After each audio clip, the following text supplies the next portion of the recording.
The letter arrived in Sarah Lockwood's trembling hands on a morning when the Boston snow fell so thick she could barely see across the street. And inside that envelope lay either her salvation or her doom. She had written to Samuel Lancaster of Kennewick, Washington Territory, 3 months prior, responding to an advertisement seeking a wife willing to travel west. And now, his reply confirmed he would marry her sight unseen if she could cook and keep house. What he did not know, what she had not dared confess in her careful letters, was that she could barely afford the train fare and that the only treasures she possessed were her grandmother's handwritten recipe book and the fading memories of a childhood that had known warmth and plenty before her parents died, and left her to fend for herself in a city that showed no mercy to orphaned young women. Sarah pressed the letter against her chest and looked around the cramped boarding house room that had been her prison for 2 years. At 22 years old, she had worked her fingers raw in textile mills and taken in laundry until her back ached, always one step ahead of complete destitution. The year was 1883, and Boston held nothing for her but more of the same grinding poverty. Samuel's letter promised land, a home, and the chance to build something that might last.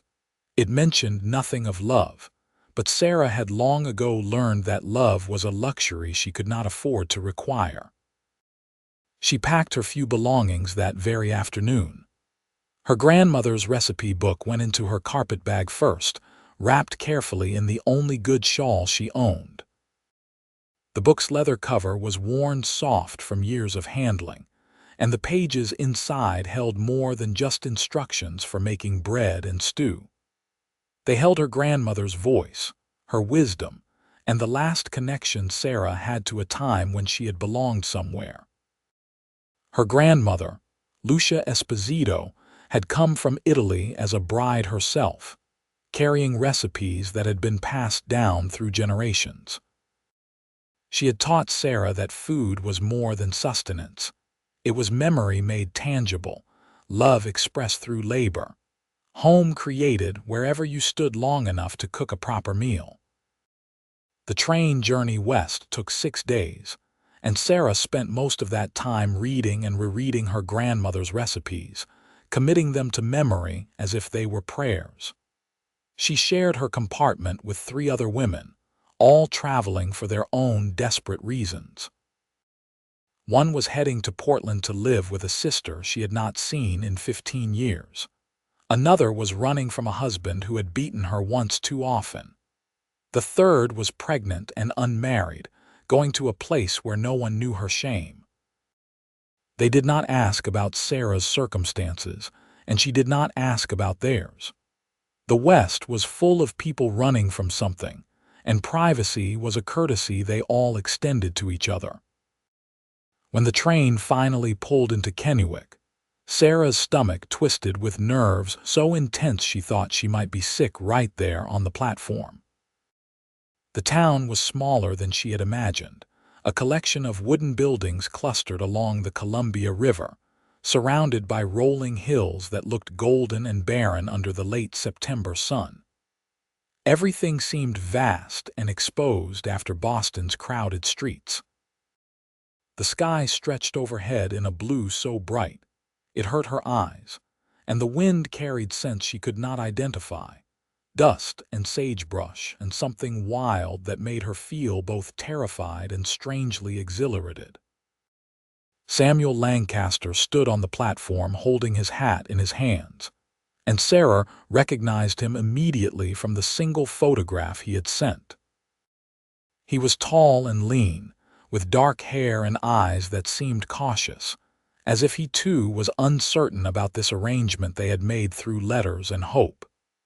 He appeared to be in his late 20s, perhaps 28 or 29, with the weathered skin of someone who spent his life outdoors.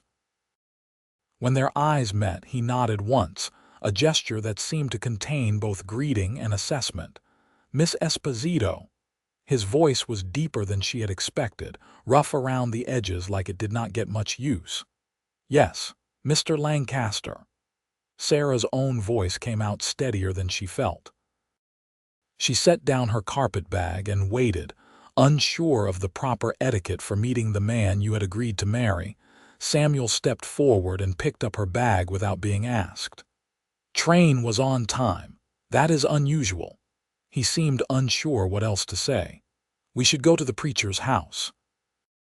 "I thought we could marry today if that suits you. No point in waiting, and people will talk if you stay anywhere else." Sarah nodded, her mouth too dry to speak. This was happening so quickly, but then again, what had she expected? They had made an arrangement, and Samuel was a man who clearly believed in keeping his word. She followed him to a wagon hitched nearby, accepting his hand up onto the seat. His palm was calloused and strong, his grip careful, as if he was afraid of hurting her.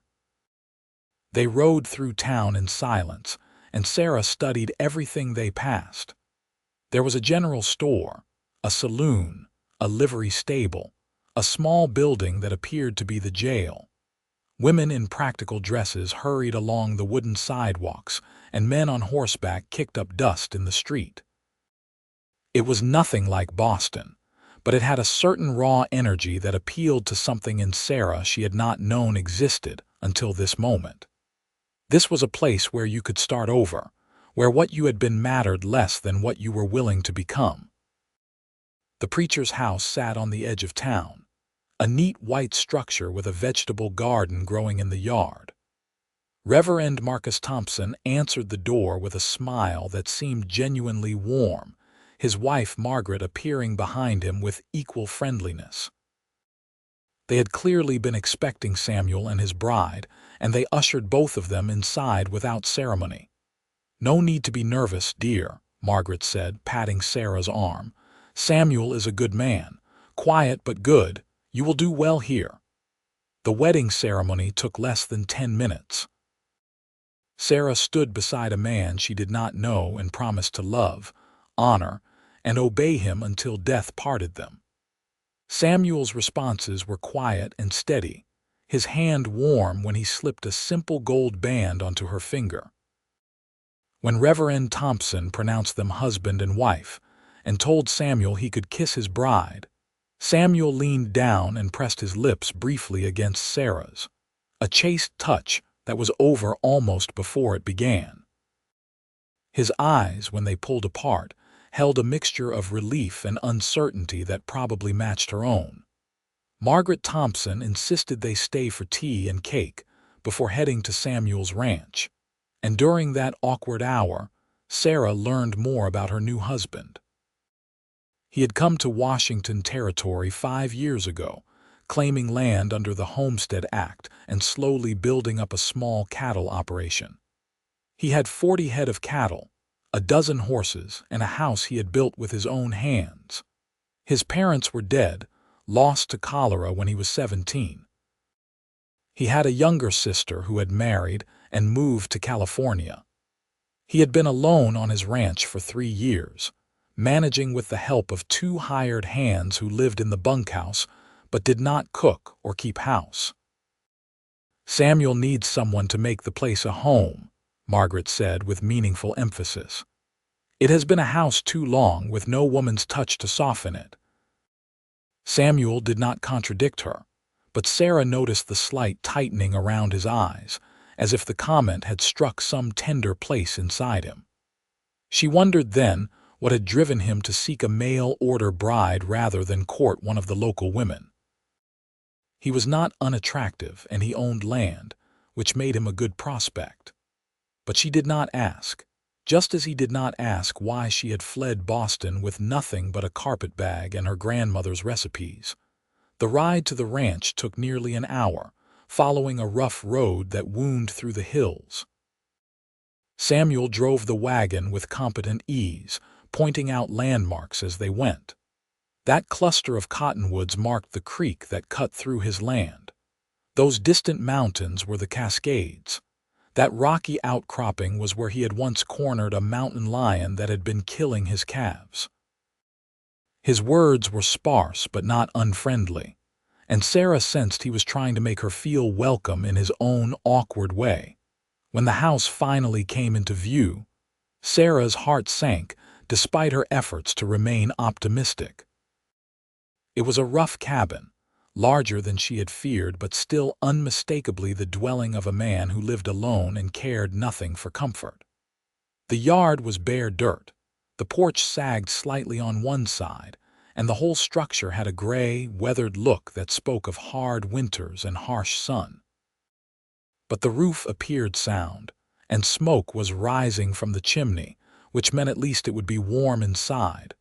Two men emerged from a smaller building as the wagon approached, and Samuel raised his hand in greeting. "That is Jake and Tom, my hired hands. They will help with your things." The men were younger than Samuel, probably in their early 20s, and they regarded Sarah with open curiosity tempered by polite distance. Jake was stocky and red-headed with a face full of freckles. Tom was thin and dark, with a quiet intensity that reminded Sarah of a hunting dog on a scent. Both of them nodded respectfully and called her Mrs. Lancaster, which felt strange since she had been married for less than 2 hours. Samuel showed her inside, and Sarah tried not to let her dismay show on her face. The main room served as kitchen, dining area, and sitting room all together. A large fireplace dominated one wall, with a cooking pot hanging on a hook and a few basic utensils scattered on the mantel. The furniture consisted of a rough table, 4 chairs, and a single rocking chair that looked like it might have been made by someone who only vaguely understood the concept. Everything was covered in a thin layer of dust, and the floor needed sweeping badly. 2 doors led off the main room, one to what she assumed was the bedroom, the other to a small pantry. "It is not much," Samuel said, and for the first time she heard something like apology in his voice. "I know it needs work. I am not good at keeping things clean. That is why I needed a wife." Sarah turned to look at him, this stranger who was now her husband, and saw genuine uncertainty in his expression. He was afraid she would be disappointed, she realized. Afraid she would find his home inadequate and regret coming all this way. Something in her softened at that recognition of his vulnerability. "It has good bones," she said, which was what her grandmother used to say about anything that needed improvement. "With some work, it will be very comfortable." Relief flickered across Samuel's face, quick as lightning, and then his usual guarded expression returned. "I will bring in your things. The bedroom is through that door. I sleep out here most nights anyway, on the floor by the fire, so you will have privacy." Before Sarah could process what that meant for their marriage, Samuel was already heading back outside. She stood alone in her new home, listening to the wind whistle through gaps in the walls, and wondered what exactly she had gotten herself into. The next morning, Sarah woke in the bedroom alone, just as Samuel had promised. She had slept poorly, startled by every unfamiliar sound, the house creaking in the wind, animals moving outside, the vast silence that felt nothing like Boston's constant noise. But morning brought determination along with the sunlight streaming through the single window. She had not come all this way to fail. She had made a bargain, and she would keep it. She dressed quickly and went into the main room, finding Samuel already gone but coffee made and sitting in a pot by the fire. The coffee was terrible, bitter and overboiled, but it was warm and she drank it gratefully. Then she rolled up her sleeves and took stock of what she had to work with. The pantry held the basics: flour, salt, dried beans, a bit of bacon, some withered potatoes, and very little else.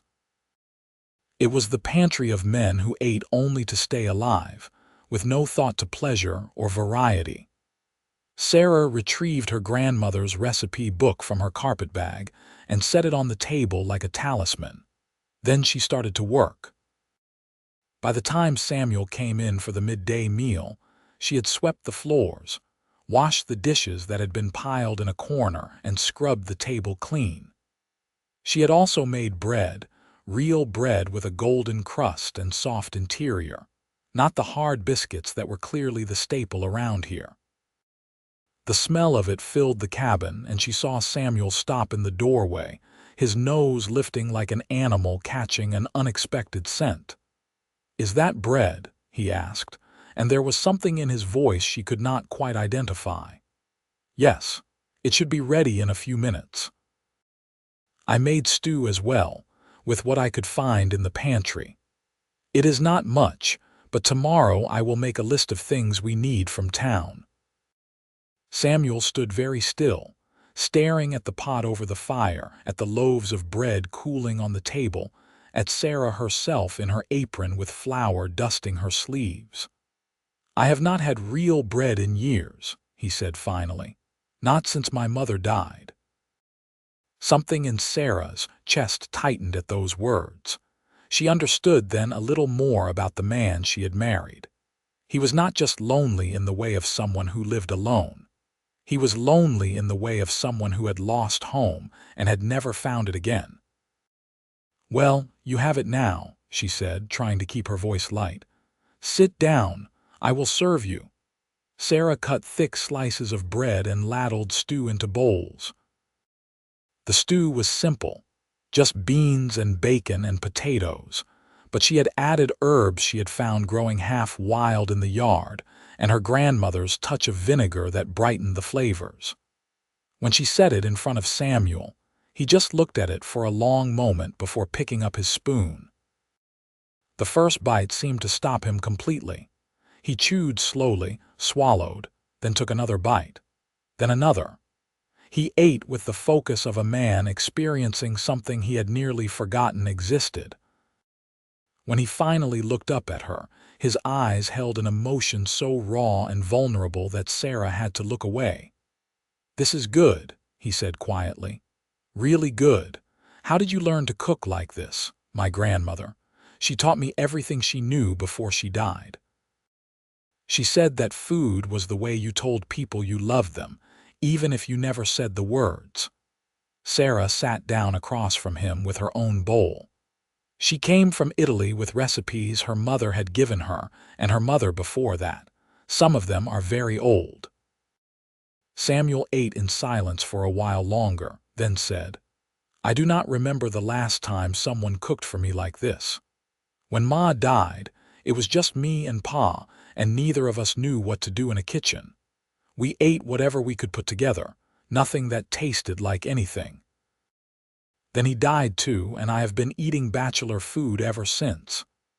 He paused, then added with obvious difficulty, "Thank you for this, for coming here." "You are welcome," Sarah said, and meant it. Over the following days they settled into a routine that was strange but not unpleasant. Samuel woke before dawn and worked until sunset, managing his cattle and repairing fences and doing the 100 tasks that kept a ranch running. Sarah threw herself into making the cabin livable, cleaning and organizing and cooking meals that transformed the simple ingredients available to her. Jake and Tom began taking their meals in the main house, clearly delighted by the improvement in food quality, and their presence helped ease the awkwardness between Samuel and Sarah, giving them something to focus on besides their own uncertain relationship. Samuel remained polite but distant, sleeping by the fire as he had promised and treating Sarah with careful courtesy. He did not touch her beyond the occasional helping hand, did not try to claim any husband's rights, and Sarah did not know whether to be relieved or troubled by this. They were married in name, but they lived like strangers sharing a house, each careful not to intrude on the other's space. But the food was creating something between them, a connection neither of them had anticipated. Every meal Sarah cooked from her grandmother's recipes seemed to reach past Samuel's defenses in ways words could not. When she made pasta with tomato sauce the way her grandmother had taught her, slow simmered for hours until it was rich and complex. Samuel ate 3 helpings and then sat at the table looking dazed. When she baked apple cake with cinnamon and nutmeg, he came back to the kitchen 3 times that evening, cutting himself small slices and eating them slowly, savoring each bite. "My mother used to make something like this," he said once, holding a forkful of cake. "Not exactly the same, but close. I can almost remember being a boy again, sitting at her table." His voice was rough with emotion he was trying to control. "I did not realize how much I missed it, missed that feeling of being taken care of." Sarah's throat tightened. "I am glad it brings you good memories. It is more than that." Samuel set down his fork and looked at her directly, which he rarely did. "You are making this place feel like a home. I had forgotten what that was like." The vulnerability in his admission made Sarah's heart beat faster. She was beginning to see beneath the quiet, guarded exterior to the man underneath, someone who had been alone too long and had armored himself against the pain of it. Someone not so different from herself. 3 weeks after her arrival, Sarah ventured into town with Samuel to buy supplies. It was her first real look at Kennewick since the day of their wedding, and she paid attention to everything. The general store was run by a kind woman named Helen Morrison, who welcomed Sarah warmly and seemed genuinely pleased that Samuel had found a wife. Several other women introduced themselves as well, clearly curious about the newcomer but not unfriendly. Sarah felt their assessing gazes taking in her clean but worn dress, her capable hands, the way Samuel stood slightly protective beside her even though he barely spoke. In the store, Sarah made her list carefully, aware that money was not plentiful. She asked for flour and sugar, yeast and salt, spices that would expand what she could create.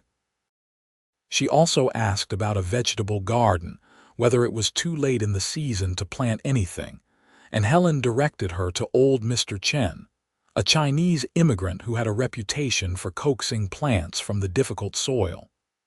"He has a small farm just outside town," Helen explained. "He grows vegetables that do well in this climate and might sell you some seeds or starts. He knows more about gardening than anyone around here." Samuel took Sarah to Mr. Chen's farm that afternoon, and she was immediately impressed by the neat rows of vegetables growing in defiance of the harsh landscape. Mr. Chen himself was a small man with a deeply lined face and shrewd eyes that seemed to take her measure in an instant. When Sarah explained what she wanted, he nodded slowly. "Too late for most things this year," he said in accented but clear English. "But I can give you garlic to plant now and onions. They will winter over and give you harvest next spring. Also, I have some kale starts that will survive if you protect them. And I can sell you carrots and squash now for your table." Sarah bought what she could afford, and Mr. Chen threw in a handful of seeds for free, herbs that he said would grow well in the spring. "A woman who cooks needs a good garden," he said with a small smile. "You come back in March, I will have more for you." On the ride home, Samuel was quiet, but Sarah sensed he was pleased. When they passed his hired hands working in a far pasture, he pointed them out and said, "Jake and Tom are good workers, but they have no people here. No family. They appreciate what you are doing, cooking for them. It means something to have a real meal at the end of the day." "It is no trouble," Sarah said. "I like cooking for people who enjoy it. You are good at it." Samuel's hands tightened on the reins. "I know I am not much for conversation, and this has probably not been what you expected, but I want you to know I appreciate what you are doing. You are holding up your end of our agreement and more. You are holding up yours as well," Sarah pointed out. "You have given me a home and safety. That is what I needed most." Samuel glanced at her, something unreadable in his expression. "Is that all you needed?"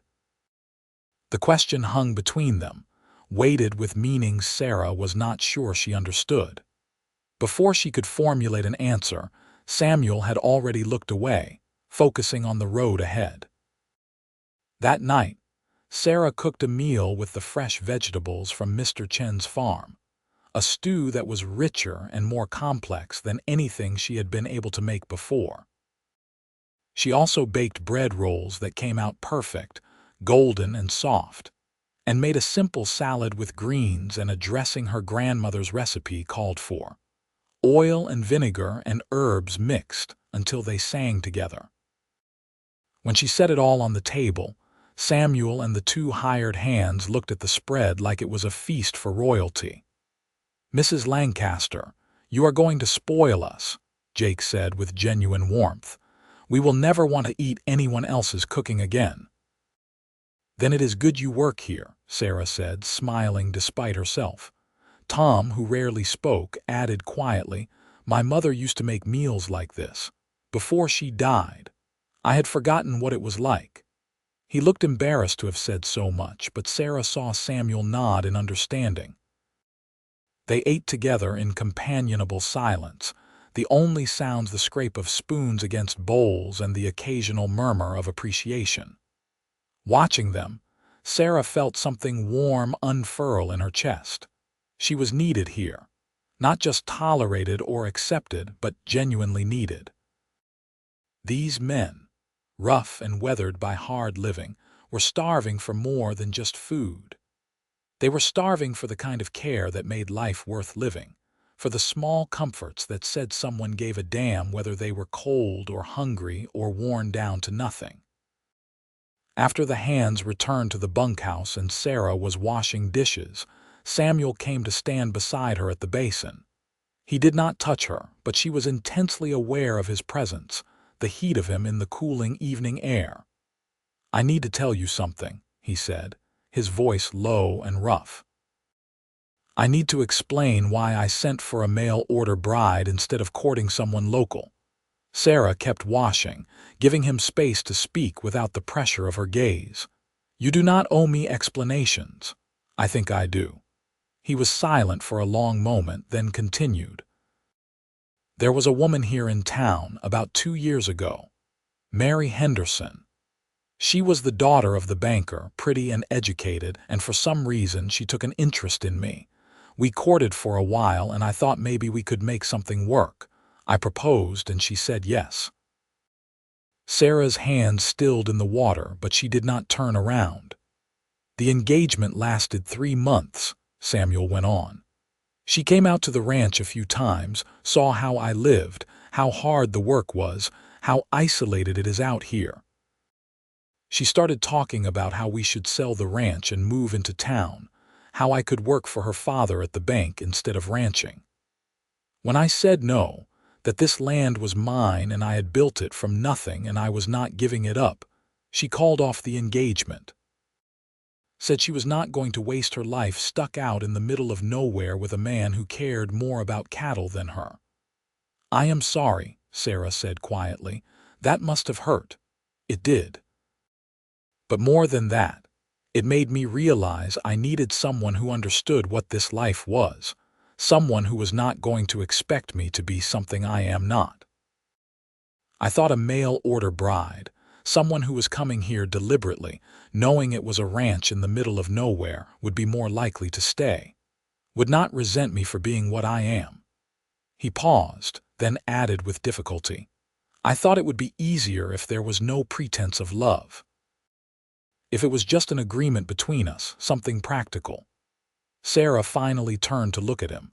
In the firelight, his face was all shadows and angles, his eyes dark and uncertain. "And has it been easier?"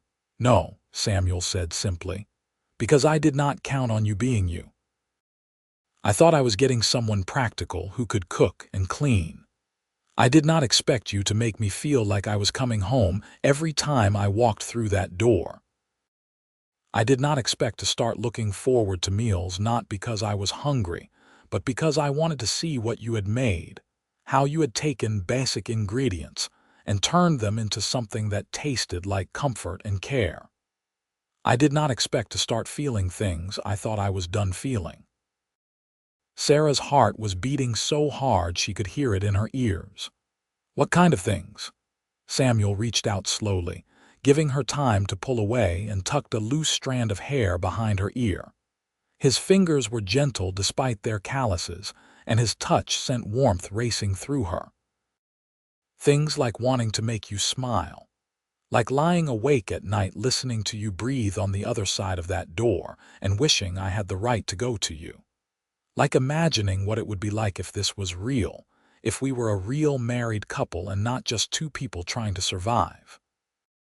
His hand cupped her cheek, his thumb brushing across her skin. I know I am not good with words, and I know this is not what we agreed to, but Sarah, you are making me want things I thought I had given up on. Sarah leaned into his touch, her own hand coming up to cover his. I want those things too, she whispered. I came here thinking I just needed safety and a roof over my head, but Samuel, you have given me more than that. You have given me respect and space and appreciation. You have made me feel valued in a way I never have before. And every day, I find myself wishing we were more than just an arrangement. Samuel's other hand came up to frame her face, and he leaned down slowly, giving her every chance to refuse. When their lips met, it was nothing like the brief, formal kiss at their wedding. This was real and deep, and full of weeks of suppressed longing. Sarah's arms went around his neck, and Samuel pulled her close, and for a long moment they stood there in the firelight, finally acknowledging what had been growing between them since the first meal she had cooked, since the first time she had seen the vulnerability beneath his stoic exterior. When they finally broke apart, both were breathing hard. Samuel rested his forehead against hers and said, I do not want to sleep by the fire anymore. Then do not, Sarah said. Come to bed with me, be my husband in truth. That night their marriage became real in every sense. Samuel was gentle and patient, treating Sarah with a care that brought tears to her eyes. Afterward, lying in his arms in the narrow bed, she felt a sense of belonging she had not experienced since her grandmother's death. This was what home felt like, she realized. Not a place, but a person who made you feel like you mattered, like you were exactly where you were supposed to be. In the weeks that followed, their relationship deepened in ways that surprised them both. Samuel began talking more, sharing stories from his past and asking about hers. Sarah learned that he had wanted to be a lawyer when he was young, that he had read every book he could get his hands on before his parents died, and circumstances forced him into manual labor. She learned that he was afraid of failing, of losing the ranch he had built with such effort, of not being enough to keep her happy. She shared her own fears in return, her terror of poverty, her grief over losing her parents and then her grandmother, her sense of having been invisible for so long that she had almost forgotten how to be seen. Food remained the language through which Sarah expressed what she felt, and Samuel learned to read the messages in each meal. When she made ravioli from scratch, each one carefully formed and filled with cheese and herbs, he understood it as a gift of her time and care. When she baked bread on cold mornings and brought it to him still warm, he knew it was her way of saying she was thinking of him while he worked. When she experimented with her grandmother's recipes, adapting them to the ingredients available in this harsh landscape, he recognized her efforts to build a bridge between the past she carried and the future they were creating together. As October turned to November, the weather grew colder, and Sarah worked to prepare the house for winter. She sewed curtains from fabric Samuel bought in town, heavy material that would help keep out drafts. She canned vegetables from Mr. Chen's farm, putting up jars of preserves and pickles that would see them through the lean months. She knitted socks and mended shirts, creating domestic rhythms that made the cabin feel more lived in, more loved. Samuel, in turn, began making improvements to the house without her asking. He fixed the sagging porch, replaced loose boards in the floor, and even built her a proper shelf for her grandmother's recipe book, a place of honor in the kitchen where she could easily consult it while cooking. He brought home lumber and built a larger table so they would have more space when the hands joined them for meals. These small acts of consideration spoke louder than words, showing Sarah that he valued her presence, that he was investing in their shared future. One evening in late November, after the first real snowfall of the season, Samuel came in from the barn to find Sarah preparing something he did not recognize. The kitchen smelled incredible, rich and savory with undertones of tomato and cheese. She was rolling out thin sheets of dough and layering them with sauce and cheese and meat in a deep pan. "What is that?" he asked, stamping snow from his boots. "Lasagna," Sarah said, not looking up from her work. "My grandmother's specialty. It takes hours to make properly, so it was something she only made on special occasions." "What is the occasion?" Sarah paused, then set down her spoon and turned to face him. Her cheeks were flushed from the heat of the stove, and there was a smudge of flour on her chin. "I wanted to tell you something, and my grandmother always said important news should be shared over important food." Samuel felt his heart start to beat faster. "What is it?" "I am pregnant." Sarah's hands went to her stomach in an unconscious protective gesture. "I am almost certain. I have missed my courses, and I feel different, and I think we are going to have a baby." For a moment, Samuel could not speak. He stood frozen, snow melting around his boots, staring at his wife with an emotion so huge and overwhelming he did not have words for it. Then he crossed the room in 3 long strides and swept her into his arms, holding her tight against him. "Are you sure?" he asked into her hair. "Are you really sure?" "As sure as I can be without a doctor confirming it," Sarah said, her voice muffled against his chest. "Are you happy?" Samuel pulled back just enough to look at her, and Sarah saw his eyes were bright with unshed tears. "Happy does not begin to cover it. Sarah, I never thought I would have this. A real family. A child. I thought I was just going to work this land alone until I died on it. And now you have given me everything." The lasagna burned a little around the edges because they spent so long holding each other, but neither of them cared. When they finally sat down to eat, the food was still delicious, rich and complex and deeply satisfying. Samuel ate slowly, savoring each bite, and kept looking at Sarah across the table as if seeing her anew. "I am going to build an addition to the house," he said suddenly. "A proper bedroom for us and a nursery for the baby, maybe even a separate dining room so we have more space. This cabin is not big enough for a growing family." "We cannot afford that right now," Sarah protested, though her heart warmed at his enthusiasm. "We will manage.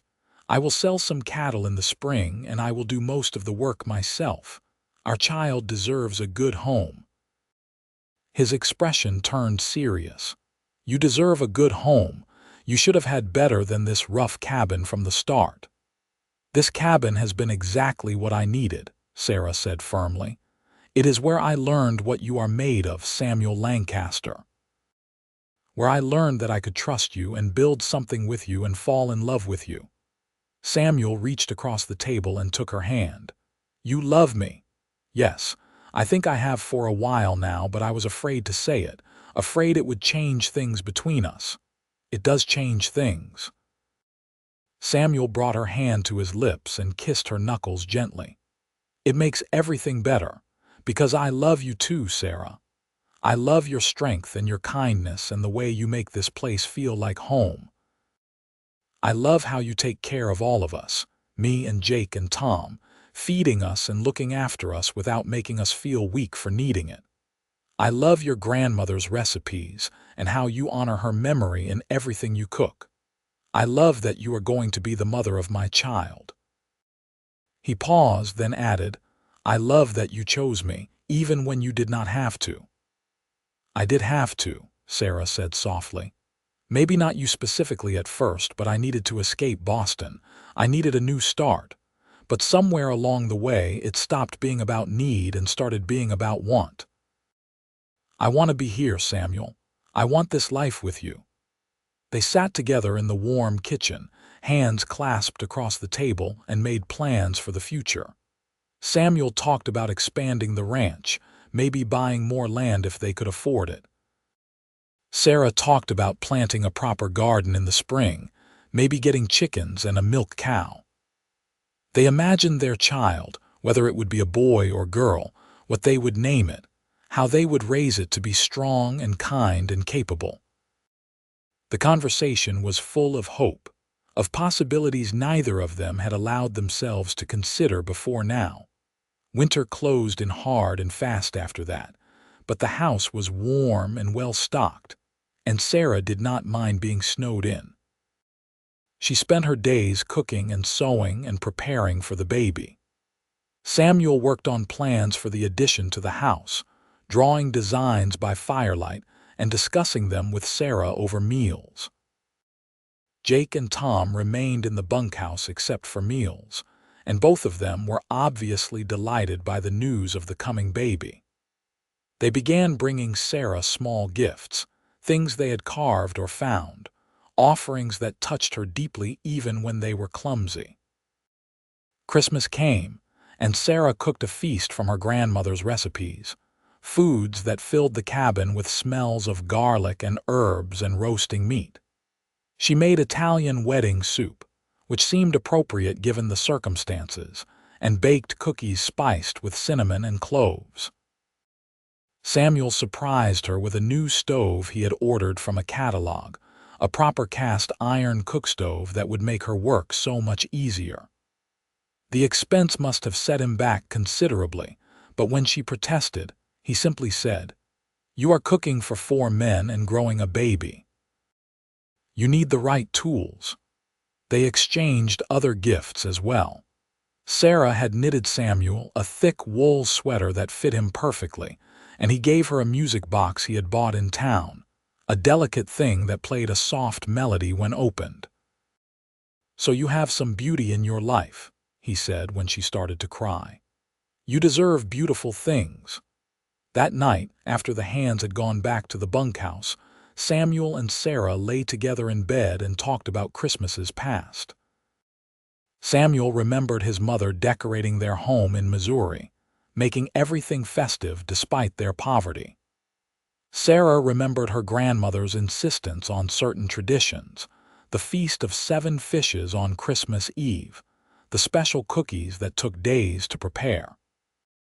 They spoke about building new traditions for their own child, blending their histories into something unique. "I want our baby to grow up knowing where we came from," Sarah said, her hand resting on her still flat stomach. "Your mother's memory and my grandmother's recipes. All the people who made us who we are. And I want our baby to grow up knowing that home is not just a place," Samuel added. "It is the people who love you. It is sitting down to a meal together at the end of a hard day. It is the feeling you get when you walk through the door and know you are exactly where you belong." The winter passed in a blur of snow and quiet domesticity. Sarah's belly began to swell, undeniable proof of the life growing inside her, and Samuel became almost comically protective. He did not want her lifting anything heavy or working too hard, though Sarah mostly ignored his fussing and continued managing the household as she always had. Her pregnancy was relatively easy, with only mild morning sickness and some fatigue. She continued cooking elaborate meals, finding joy in feeding the small household and experimenting with ways to stretch their supplies. In February, Samuel received a letter from his sister in California. Emily Lancaster had married a banker and seemed happy in her new life, and she wrote asking about Samuel's marriage, clearly curious about the mail-order bride he had mentioned in his previous letter. Samuel dictated a response to Sarah, praising her in terms that made Sarah blush, and added the news about the coming baby. He seemed lighter after sending the letter, as if reconnecting with his only remaining family had lifted a weight he had been carrying. March brought the first hints of spring, and Sarah began planning her garden in earnest. Mr. Chen visited the ranch one afternoon, bringing seeds and starts as he had promised, and spent time advising Sarah on where to plant and how to protect young plants from late frosts. He also brought ginger root and other ingredients that were hard to find, gifts for the expectant mother. "Ginger tea is good for settling stomach," he said in his careful English. "And these dried dates are strengthening. You eat them, make healthy baby." Sarah was touched by his kindness, by the way this community she had not expected to find was embracing her.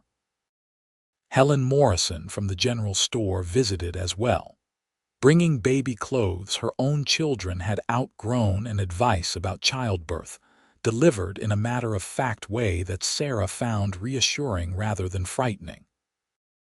Margaret Thompson, the preacher's wife, came with offers to help when the baby arrived, and several other women from town made the journey out to the ranch to welcome Sarah properly into their circle. "You are one of us now," Helen said firmly during one of these visits. "You are not just Samuel's wife, you are part of this community, and we take care of our own out here." Samuel, observing these interactions, seemed amazed. "I have lived here 5 years and never felt as connected to this place as I do now," he told Sarah one evening. "You did that. You made them care about what happens here." "I did not do anything except be myself," Sarah protested. "Exactly." Samuel pulled her into his arms, careful of her swelling belly. "You were yourself, which is warm and generous and kind. You made them want to be part of your life." "That is a gift, Sarah." In April, with the weather warming and the ground finally workable, Samuel began building the addition to the house. Jake and Tom helped when their ranch duties allowed, and even Mr. Chen came by occasionally to lend a hand. The work was slow but steady, and Sarah watched the new rooms take shape with a sense of wonder. She was going to have a real house, not just a cabin but a home with separate rooms and space for their growing family. By May, Sarah was heavily pregnant and ready for the baby to arrive. She felt huge and ungainly, and the Washington heat was oppressive after the cool of early spring. She spent her days moving slowly through her tasks, cooking and tending her garden, which was flourishing under her care. The addition to the house was nearly complete, just needing final touches, and Samuel was determined to finish before the baby came. On a hot afternoon in late May, Sarah's water broke while she was making bread. She stood in the kitchen, feeling the warm rush down her legs, and called for Samuel with remarkable calm. He came running from the barn, took one look at her, and went pale. "It is time," Sarah said. "Send Jake to town for Margaret Thompson. She said she would help with the delivery." Samuel nodded mutely and ran back out, shouting for Jake. Within minutes, Jake was on horseback heading for town. Tom came to the house and stood awkwardly in the doorway, unsure what to do. Sarah, with the strange clarity that sometimes comes at critical moments, directed him to heat water and gather clean linens while she breathed through the first contractions. Samuel refused to leave her side, holding her hand and looking terrified. "I should not have gotten you pregnant," he said at one point. "I should not have done this to you." "Do not be ridiculous," Sarah managed between pains. "This is exactly what we wanted. I will be fine. Women have babies all the time." But as the hours passed and the pain intensified, Sarah began to wonder if she had spoken too confidently. The contractions were relentless, building to peaks that left her gasping and clinging to Samuel's hand. Margaret Thompson arrived and took charge with brisk efficiency, examining Sarah and declaring that everything was progressing normally, though it would likely be a long labor. Night fell, and still the baby did not come. Sarah labored through the darkness, Samuel beside her the whole time, wiping her face with cool cloths and murmuring encouragement. She had never been so tired, never hurt so much, and there were moments when she feared she might not survive. But then she would think of her grandmother who had borne 5 children in far worse conditions, and of all the women throughout history who had endured this same trial. And she found strength she had not known she possessed. Just before dawn, Margaret finally said, "It is time to push. The baby is ready."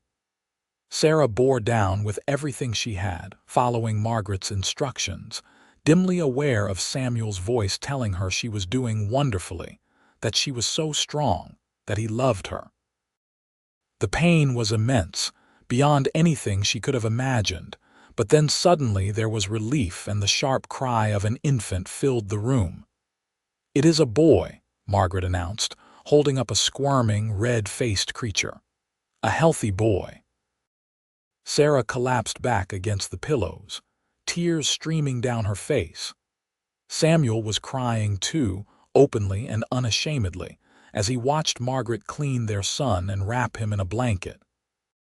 When she finally placed the baby in Sarah's arms, Samuel sat beside them on the bed, one arm around Sarah and the other hand gently touching the baby's dark hair. "He is perfect," Samuel whispered. "Sarah, he is perfect. You are perfect. I cannot believe we made this."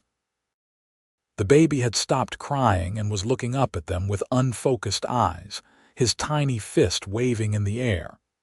Sarah studied his face, seeing Samuel in the shape of his jaw and her own father in his nose, a blending of 2 families into something new. "What should we name him?" she asked. They had discussed names throughout the pregnancy but never settled on anything definite. Now, looking at their son, Samuel said, "What about Thomas, after your father?" Sarah felt fresh tears spring to her eyes. "You would do that, of course. He is as much yours as mine. Thomas Lancaster." "That is a strong name." "Thomas Samuel Lancaster," Sarah amended. "So he carries both of you." They sat together watching their son, and Sarah thought about the journey that had brought her here. 6 months ago, she had been alone in Boston, desperate and afraid, responding to an advertisement from a stranger. Now she was a wife and mother, part of a family she had helped create, living in a home she had helped build. She thought about her grandmother's recipes, the wisdom contained in those pages, and realized that Lucia had been right. Food was love made tangible. It was the way you told people they mattered, that you cared whether they were hungry or cold or lonely. It was how you built a home, one meal at a time, one shared moment at a time. Samuel kissed her forehead gently.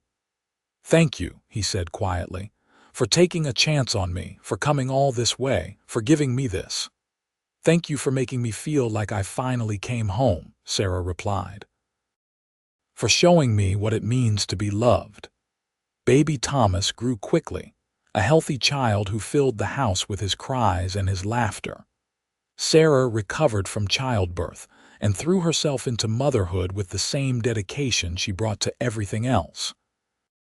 She cooked one-handed with the baby on her hip, managed the household while nursing him, and somehow made it all look effortless even though she was exhausted most of the time. Samuel was a devoted father, surprising both of them with his natural aptitude for baby care. He would walk Thomas around the house at night when he was fussy, singing old songs his mother had taught him in a rough but gentle voice. He made a wooden cradle with his own hands, sanding it until it was smooth as silk, so there was no chance of splinters. He talked to Thomas constantly, telling him about the ranch and the land, and all the things they would do together when the boy was older. Jake and Tom were equally smitten with the baby, though they maintained a respectful distance, clearly uncertain how to interact with something so small and fragile.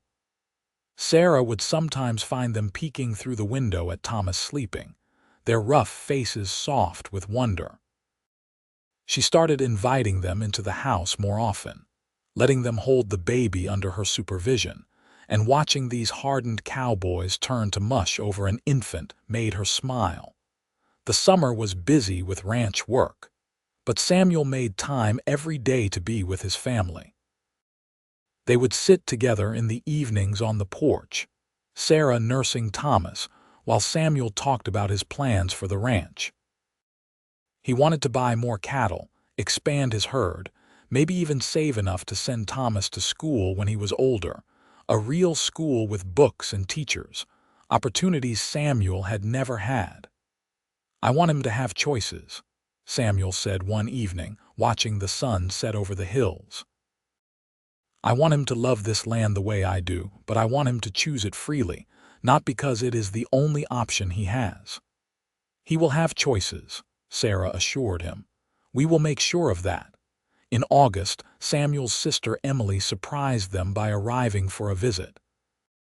She came by stagecoach from California, elegant and polished in a way that made Sarah suddenly conscious of her worn work dress and calloused hands. But Emily embraced her warmly and cooed over baby Thomas with genuine delight. "Samuel wrote that he had married, but I had to see for myself what kind of woman could convince my brother to settle down," Emily said with a laugh. "He was always so stubborn and independent. I thought he would be alone forever." Over the course of Emily's week-long visit, Sarah got to know her sister-in-law and found they had more in common than she expected. Emily might live in a city and wear fine clothes, but she understood the importance of family, of creating a home that felt safe and welcoming. She also had stories about Samuel's childhood that painted a picture of a boy who had been thoughtful and determined even then, someone who loved deeply, but showed it through actions rather than words. "Our mother would have loved you," Emily told Sarah one afternoon while they were preparing dinner together. "She always worried about Samuel, that he would close himself off and never let anyone in. But you found a way past his walls. That takes something special." "He let me in," Sarah said simply. "I just showed up and started cooking. He did the hard work of opening up." "Do not sell yourself short," Emily said firmly. "I have seen the way he looks at you, the way this whole place feels different than it did when I visited years ago. You did this, Sarah. You made my brother happy. You gave him a family. That is everything." When Emily left to return to California, she extracted promises that they would visit, or she would return, that Thomas would know his aunt, and that the family connection would remain strong. Samuel seemed both exhausted and pleased by her visit, grateful for the renewed relationship, but also glad to return to their quieter routine. Autumn came, and with it the anniversary of Sarah's arrival in Kennewick. She had been on the ranch for exactly 1 year, though it felt both longer and shorter than that. So much had changed since that nervous day when she stepped off the train into an unknown future. She had come as a desperate woman fleeing poverty, had arrived as a mail-order bride to a stranger, and had become a wife, mother, and the heart of a thriving household. To celebrate, Sarah cooked an elaborate feast, pulling out all of her grandmother's best recipes. She made ravioli and lasagna, bread and focaccia, roasted chicken with herbs, and a dozen different side dishes. She baked a cake with precious sugar and real vanilla, a luxury she rarely allowed herself. When Samuel came in from his work and saw the spread, he stopped and stared. "What is all this?" he asked. "It has been 1 year since I arrived," Sarah said. "I wanted to mark the occasion."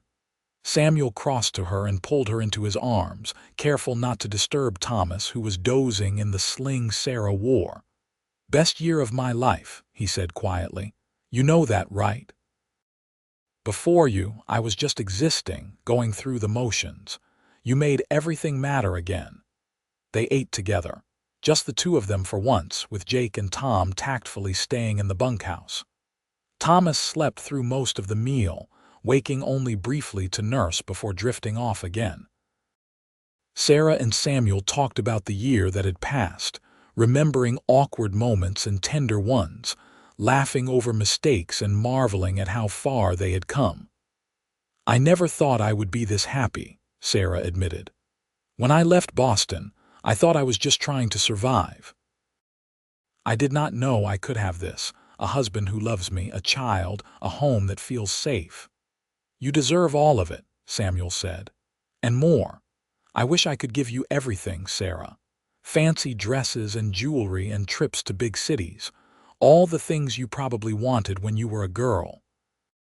Sarah shook her head. "I do not need those things. I have what matters. I have you and Thomas. I have this home we built together. I have my grandmother's recipes to pass down to our son and hopefully more children after him. I have everything that truly matters." Samuel reached across the table and took her hand. "More children, you want more, if we are blessed with them, yes." Sarah smiled at his expression. "Did you think we would stop at one?" "I had not thought past surviving Thomas's birth," Samuel admitted, "but yes, I would like more children. A house full of them, if we are lucky." Over the next few years, they were indeed blessed. A daughter came when Thomas was 2, a little girl they named Emma after Samuel's mother.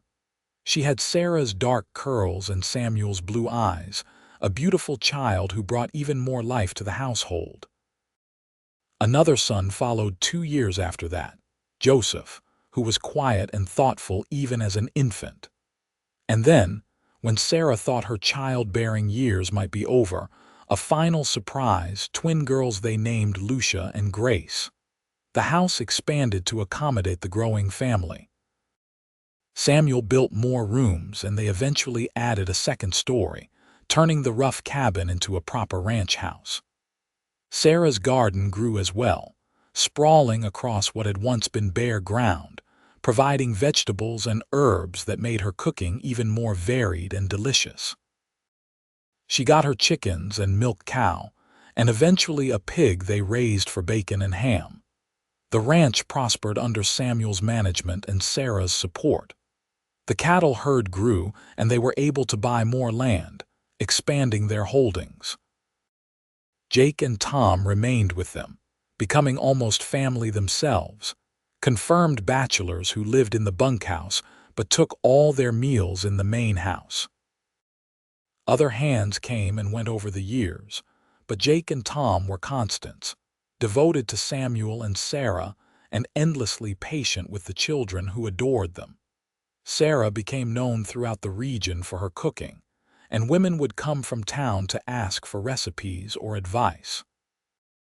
She always shared freely, remembering how her grandmother had taught her, passing on knowledge without reservation. She wrote down her grandmother's recipes in a new book, adding her own notes and adaptations, creating a document that would someday go to her own daughters.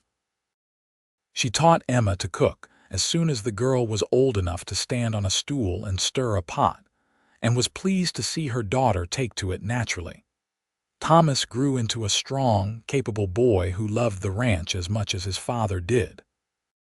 He learned to ride and rope and manage cattle, but Samuel also made sure he had books and education, hiring a tutor from town to teach all the children reading, writing, and arithmetic. Samuel was determined that his children would have the choices he never did, the freedom to pursue whatever life called to them. On their 10th anniversary, Samuel surprised Sarah by taking her to town for dinner at the new hotel restaurant that had opened.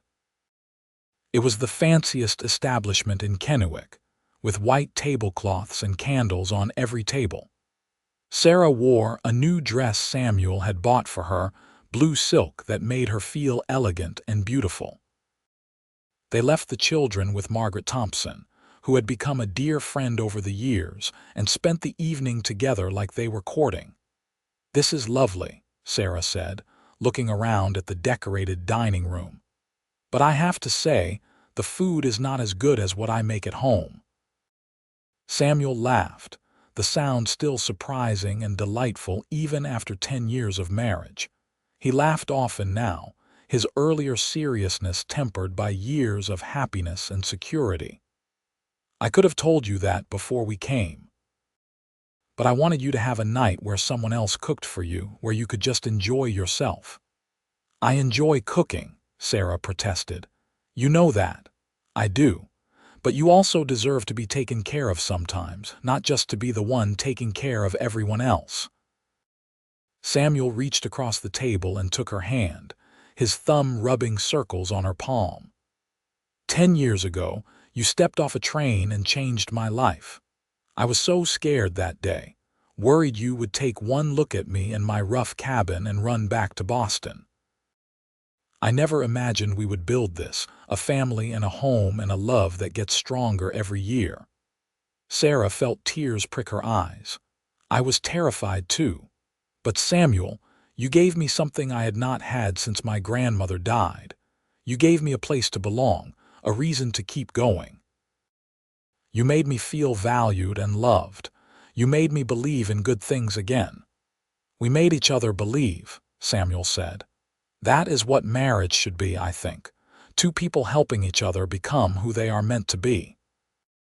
They talked late into the evening, reminiscing about their decade together, the challenges they had faced and overcome, the joys that had surprised them. They spoke about their children, each one unique and precious, and about their hopes for the future. Samuel wanted to expand the ranch further, maybe get into horse breeding along with cattle. Sarah wanted to plant fruit trees, create an orchard that would provide for generations. They both wanted to see their children grow up strong and happy, to give them roots and wings in equal measure. When they finally returned home, the house was quiet, all 5 children asleep in their beds. They checked on each one, Sarah adjusting blankets and brushing hair from foreheads, while Samuel stood in the doorways watching with undisguised love on his face. Then they went to their own room, the bedroom Samuel had built for them so long ago, and held each other in the darkness. "I love you," Sarah whispered against Samuel's chest, "more than I could ever express in words." "Then keep showing me in food," Samuel said with a smile she could hear in his voice. "Keep cooking those meals that taste like home and comfort and every good thing. That is how you tell me you love me, and Sarah, I hear it every single day." The years continued to pass, bringing changes and challenges, but also deep contentment. The children grew, each developing their own personalities and interests. Thomas proved to be a natural rancher, taking on more responsibilities as he matured. Emma inherited her mother's gift for cooking and her father's head for business, a combination that made Samuel predict she would accomplish great things. Joseph was quieter, a boy who loved books and nature, who could spend hours watching birds or studying plants. The twins were still young, but already showing signs of being forces to be reckoned with, bold and adventurous in ways that both delighted and terrified their parents. Sarah watched her family flourish and thought often of her grandmother, wishing Lucia could have seen what her recipes had built. Because in a very real sense, those recipes had been the foundation of everything. They had been what Sarah had to offer when she arrived with nothing else. They had been how she had won Samuel's heart, showing him what home could feel like. They had been how she had carved out a place for herself in this harsh landscape, creating abundance from scarcity, and turning simple ingredients into meals that nourished body and soul alike. On her 40th birthday, Sarah sat on the porch of their ranch house and took stock of her life. She was surrounded by children and love, living on land that felt like it had always been hers, married to a man who cherished her more with each passing year. It was so far from what she had imagined as a desperate young woman in Boston, so much better than anything she had dared to hope for. Samuel came to sit beside her, moving with the slight stiffness of a man who had worked hard his whole life, but still had plenty of years ahead of him. He was 45 now, threads of silver in his dark hair, but to Sarah, He was as handsome as the day she had first seen him on that train platform. "What are you thinking about?" he asked, taking her hand in his. "Everything. How we got here, how much has changed." Sarah leaned against his shoulder. "Do you ever regret sending for a mail-order bride? Do you ever wonder what your life would have been like if you had married someone local, someone you courted properly?" "Never," Samuel said firmly. "Not once." "Sarah, you were exactly who I needed, even though I did not know it at the time. You were brave enough to come west to marry a stranger. You were strong enough to build a life from nothing. You were generous enough to take in a lonely man and make him feel loved. Everything good in my life came from that day when you stepped off the train." "Everything good in my life, too," Sarah said softly. "I tasted home for the first time in years when I cooked that first meal for you. Not because of the food itself, but because of the way you looked at me after you ate it, like I had given you something precious, like I mattered. You did give me something precious. You gave me yourself, your skills, your heart. You gave me a family and a home that is more than just walls and a roof." Samuel pulled her closer. "And you have always mattered, Sarah. From that very first day, you mattered more than you knew." They sat together as the sun set over their land, painting the sky in shades of orange and pink. Inside the house, they could hear the children arguing good-naturedly about something, and the smell of bread baking in the oven Sarah had taught Emma to manage. It was an ordinary evening, nothing special or remarkable, except that it was everything. It was life as it was meant to be lived, full and rich and deeply satisfying. As darkness fell, Sarah and Samuel went inside to join their children for dinner. The table was laden with food Sarah and Emma had prepared together, dishes that combined Lucia's traditional recipes with adaptations for ingredients available in Washington Territory. There was fresh bread and butter, roasted chicken with potatoes and carrots from the garden, a salad dressed with oil and vinegar and herbs, and apple pie made from fruit from the small orchard Sarah had started years ago. The family gathered around the table, all 7 of them plus Jake and Tom, who had been invited to join them for Sarah's birthday. They held hands while Samuel said grace, thanking God for the food and the hands that prepared it, for family and health and prosperity. Then they ate together, talking and laughing, the sound of their voices filling the house with warmth. Sarah looked around the table at the faces she loved, at the home they had built together, and felt profound gratitude. She had come west as a desperate woman seeking survival and had found instead a life rich with meaning and connection. She had brought her grandmother's recipes, thinking they were all she had to offer, and had discovered they were enough. More than enough. They had been the key that unlocked everything, the bridge between who she had been and who she was meant to become. "What are you smiling about?" Thomas asked, noticing his mother's expression. "Just happy," Sarah said. "Happy to be here with all of you. Happy that I took a chance on a mail-order bride advertisement 10 years ago. Happy that your father gave me the opportunity to build this life. We are the lucky ones," Samuel said, raising his glass. "To Sarah, who brought recipes and so much more. Who made a house into a home and turned strangers into a family. Who showed us all what it means to be loved." They drank to that, even the children with their glasses of milk, and then returned to their meal. The conversation flowed easily, as it always did, with stories and jokes and plans for the coming weeks. After dinner, Emma brought out the birthday cake she had made, her first attempt at one of her grandmother Lucia's more complicated recipes. It was slightly lopsided, but it tasted perfect, sweet and rich with layers of flavor. Later, after the children were in bed and the house was quiet, Sarah and Samuel stood together in their kitchen. Sarah was wiping down the counters, a habitual end to every day, and Samuel was putting away the last of the dishes. They worked in comfortable silence, partners in the truest sense.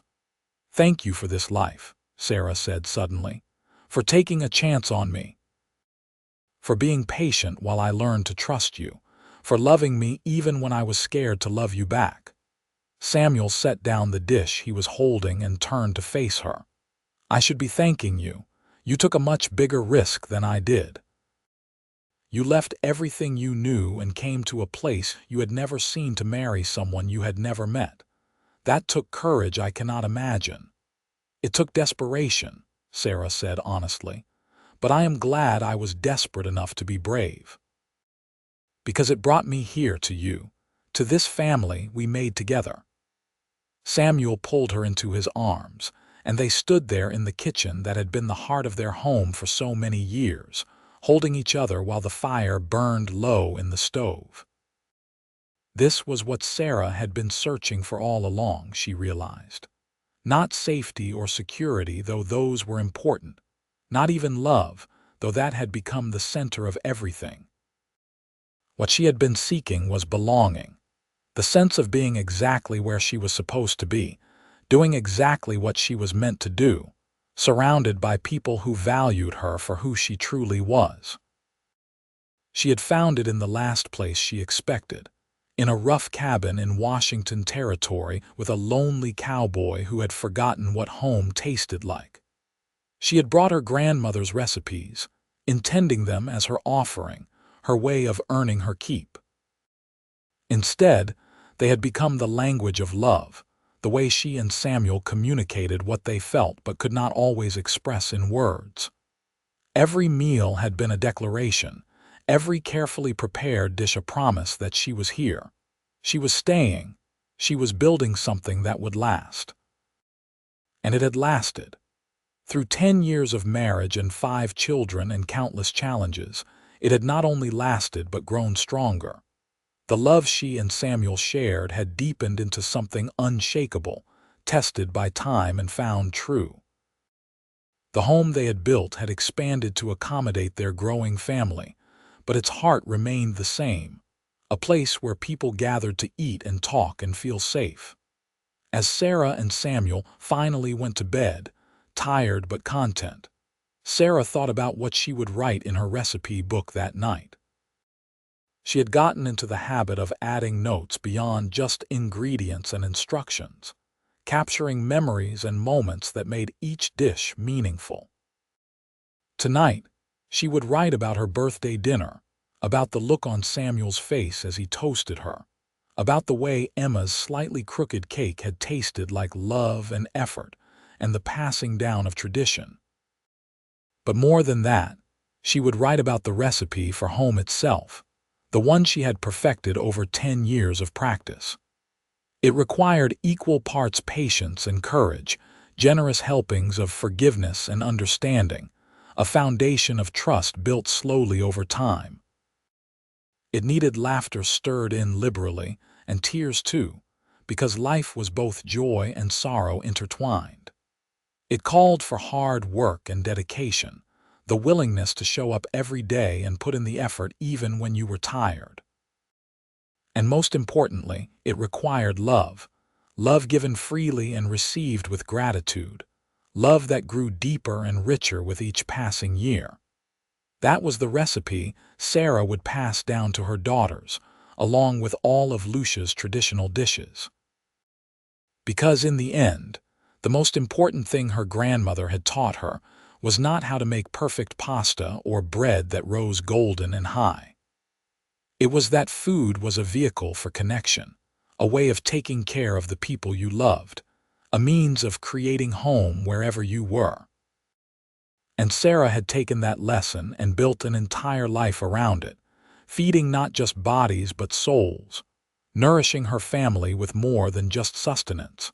She fell asleep in Samuel's arms, listening to his steady breathing, feeling safe and cherished and exactly where she belonged. The cowboy had tasted home for the first time when she cooked for him, but Sarah had tasted it too, in his gratitude and growing affection, in the way he had slowly opened his heart to her.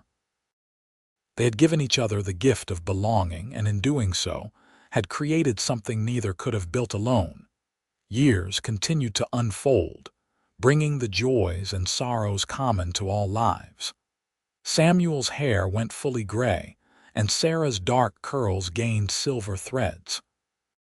Their children grew into adults, each finding their own path.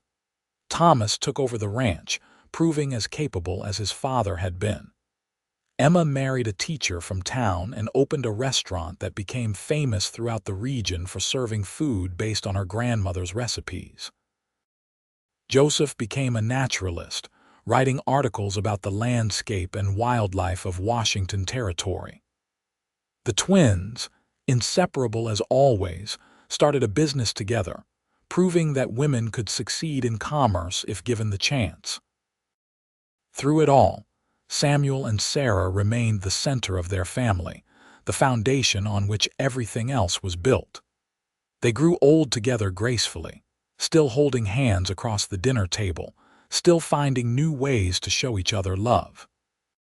Sarah continued to cook as long as she was able, and even when her hands grew too arthritic to knead bread or roll pasta, she supervised from a chair in the kitchen, passing on her knowledge to her daughters and granddaughters. On their 50th anniversary, surrounded by children and grandchildren who filled the ranch house to bursting, Samuel stood to make a toast.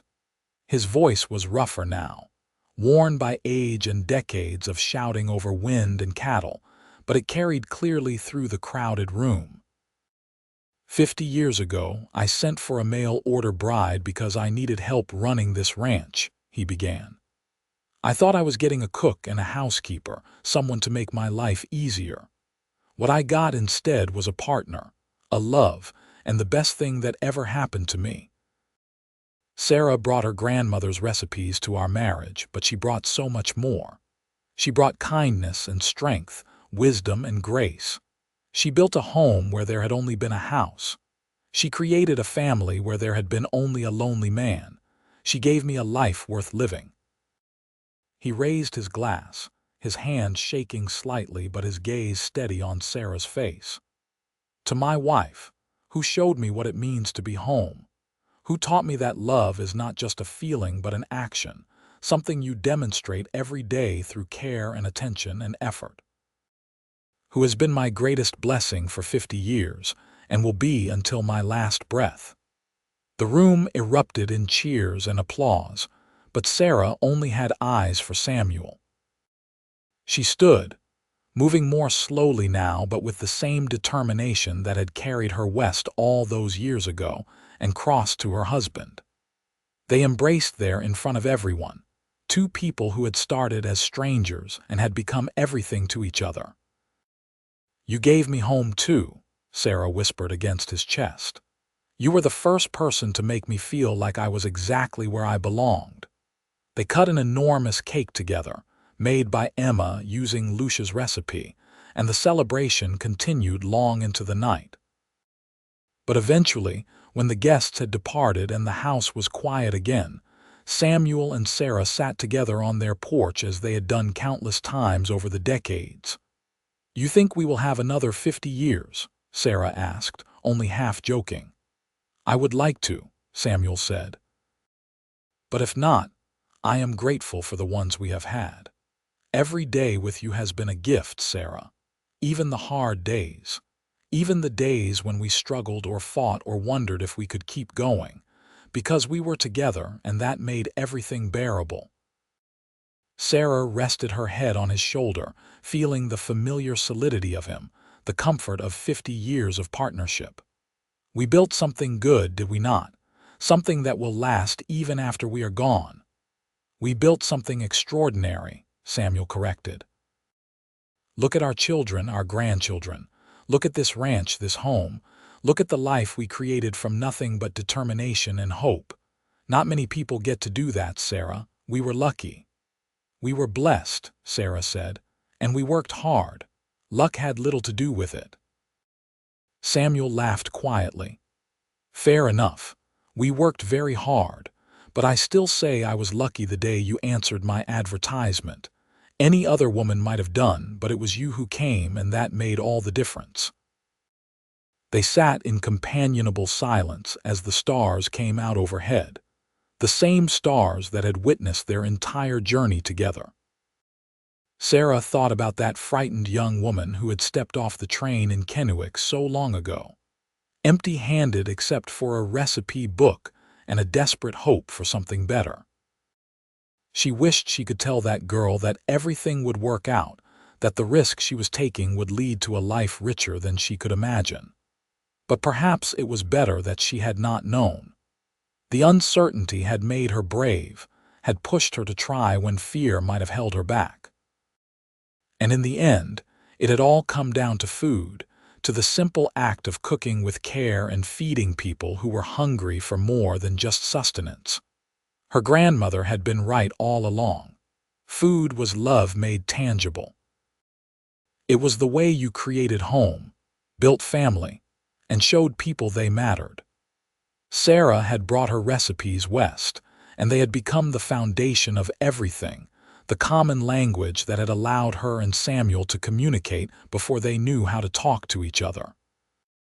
As they finally went inside, Samuel's arm around Sarah's waist to steady her, Sarah paused to look back at the land spread out in the darkness.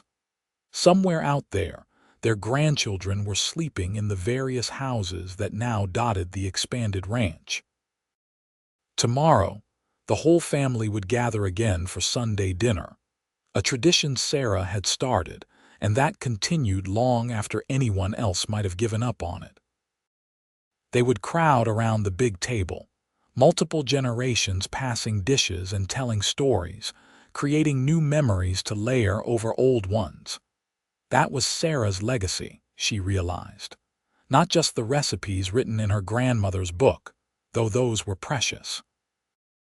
Not just the children she had born and raised, though they were her greatest joy.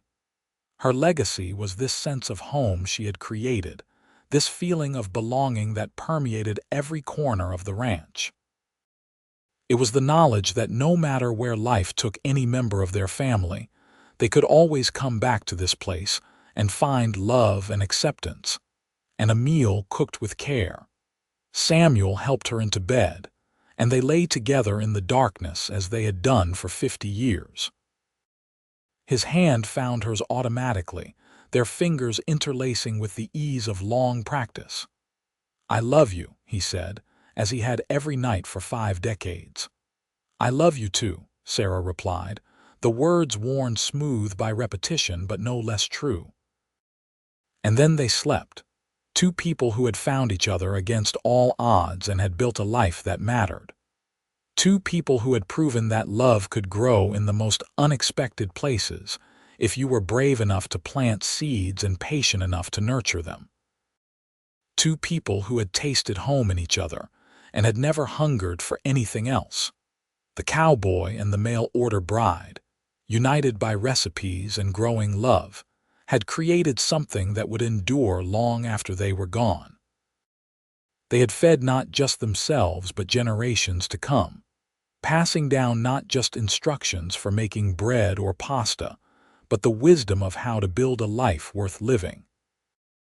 And in doing so, they had found the happiness that had eluded them both for so long, the simple joy of being exactly where they belonged, with exactly the person they were meant to be with, for all the days they were given.